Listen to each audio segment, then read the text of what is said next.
கிறிஸ்துவுக்குள் அன்பானவர்களே, நம்முடைய ஆண்டவர் ரட்சகருமான இயேசு கிறிஸ்துவின் வல்லமையான நாமத்தில் உங்களை வாழ்த்தி வரவேற்கிறோம். இன்றைய வேத தியான பகுதி வாசி தெரிந்து கொள்ளப்பட்ட வேத வசனம் யோவான் 13:34.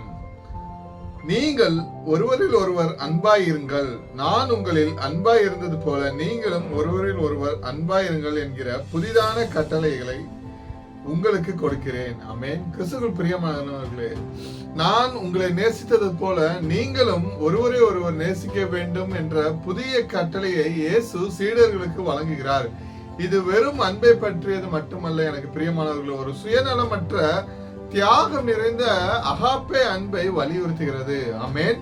கிறிஸ்தவர்கள் தங்கள் பரஸ்பர அன்பு மூலமே கிறிஸ்துவை பின்பற்றுகிறார்கள் என்பதை உலகுக்கு காட்ட வேண்டும் என்பதே இதன் முக்கிய விளக்கமாகும்.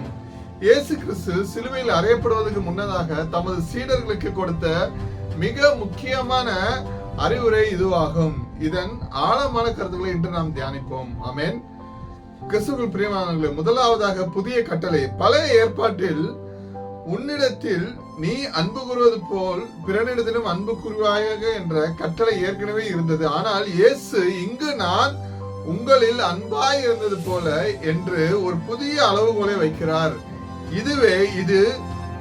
இதை ஒரு புதிய கட்டளை ஆகிறது. ஆமென். இரண்டாவதாக தியாகம் நிறைந்த அன்பு.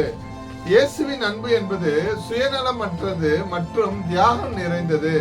தன் சீடர்களுக்காக தன் ஜீவனையே கொடுத்தது போன்ற அந்த மேலான அன்பினால் சீடர்களும் ஒருவரை ஒருவர் நேசிக்க வேண்டும் என்று அவர் எதிர்பார்க்கிறார். ஆமென்.